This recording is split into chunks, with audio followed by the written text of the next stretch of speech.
കൂട്ടുകാരെ, നിങ്ങളെ എല്ലാവരെയും വീണ്ടും ഈ വേദവായന ഭാഗത്തിലേക്ക് സ്വാഗതം ചെയ്യുന്നു. കഴിഞ്ഞ ദിവസം നമ്മൾ യോഹന്നാൻ്റെ പുസ്തകം 1-ാം അധ്യായത്തിൻ്റെ 1 മുതൽ 9 വരെ നമ്മൾ പരിചിന്തിച്ചു. അവിടെ നമ്മൾ ഈ പ്രപഞ്ചത്തിൻ്റെ ആദിയിൽ വചനമുണ്ടായിരുന്നുവെന്നും ഈ വചനം യേശുവാണെന്നും ഈ വചനം ദിവ്യത്വമുള്ള പിതാവിൽ നിന്നും വന്ന ദൈവത്തിൻ്റെ പുത്രനായോണ്ട് ഈ യേശുവിൽ ദിവ്യത്വമുണ്ടെന്നും അവനിൽ ജീവനുണ്ടായിരുന്നുവെന്നും സകല സൃഷ്ടികളിലും യേശു മുഖാന്തരമാണ് ജീവൻ നൽകിയത് എന്നും നമ്മൾ പരിചിന്തിച്ചു.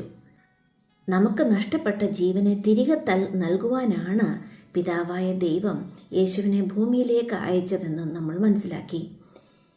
ഈ വചനത്തെ അല്ലെങ്കിൽ യേശുവിനെ കൈക്കൊള്ളുന്നവന് അന്ധകാരത്തിൽ നിന്നും വെളിച്ചത്തിലേക്ക് വരുമെന്നും അങ്ങനെയുള്ളവർക്ക് നിത്യജീവൻ ലഭ്യമാകുമെന്നുമാണ് നമ്മൾ കഴിഞ്ഞ ദിവസത്തെ 1 മുതൽ 9 വരെയുള്ള വാക്യങ്ങളിൽ കൂടി പഠിച്ചത്. ഇന്ന് നമ്മൾ അതിൻ്റെ 10ഉം 11ഉം വാക്യങ്ങളായിരിക്കും പരിചിന്തിക്കുക. നമുക്കതിൻ്റെ 10ാം വാക്യം നമുക്കൊന്ന് വായിക്കാം.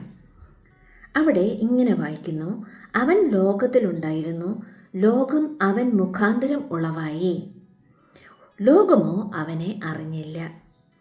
അവൻ സ്വന്തത്തിലേക്ക് വന്നു, സ്വന്തമായവരോ അവനെ കൈക്കൊണ്ടില്ല.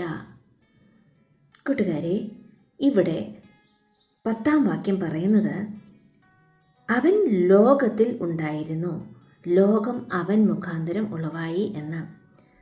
നമ്മൾ കഴിഞ്ഞ ദിവസവും ചിന്തിച്ചു, യേശുക്രിസ്തു ലോകത്തിൽ ഉണ്ടായിരുന്നു എന്നും പ്രപഞ്ചത്തിൻ്റെ ആദ്യമേ തന്നെ യേശു ഉണ്ടായിരുന്നുവെന്നും ഈ ലോകം സൃഷ്ടിച്ചത് അവൻ മുഖാന്തരമാണെന്നും നമ്മൾ പഠിച്ചിരുന്നു.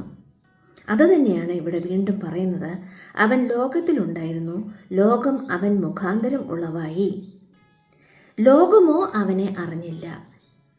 കാര്യം, യേശു ഭൂമിയിലായിരുന്നപ്പോൾ തൻ്റെ യഹൂദ ഗോത്രത്തിലാണ് യേശു പിറന്നത് എന്നുള്ള കഥയെല്ലാം നിങ്ങൾക്ക് ബൈബിളിൽ കൂടെ വായിച്ചിട്ടുണ്ടല്ലോ. അപ്പോൾ ലോകത്തിൽ തൻ്റെ ജനങ്ങളുടെ ഒപ്പം യേശുക്രിസ്തു ഉണ്ടായിട്ട് പോലും തൻ്റെ ജനം യേശുവിനെ അറിഞ്ഞില്ല. പല അത്ഭുതങ്ങൾ യേശുക്രിസ്തു നടത്തി ഭൂമിയിലായിരുന്നപ്പോൾ. അതുകൊണ്ടാണ് പിതാവായ ദൈവത്തിൻ്റെ ദിവ്യശക്തി യേശുവിൽ ഉള്ളതുകൊണ്ടാണ് ആ ദിവ്യമായ അത്ഭുതങ്ങൾ ഈ ലോകത്തിൽ കാണിക്കുവാൻ സാധിച്ചത്. എന്നാൽ ഈ അത്ഭുതങ്ങളെല്ലാം കാണിച്ചിട്ടും ഇവർ യേശുവിനെ കൈക്കൊണ്ടില്ല. അപ്പോൾ നമ്മൾക്ക് അതിനെക്കുറിച്ച് ബൈബിൾ എന്താണ് നമ്മളോട് പറയുന്നത് എന്ന് നമുക്കൊന്ന് മനസ്സിലാക്കാം. ആദ്യമായിട്ട് നമുക്ക് യോഹന്നാൻ്റെ പുസ്തകം 1-ാം അധ്യായം അതിൻ്റെ 14-ാം വാക്യം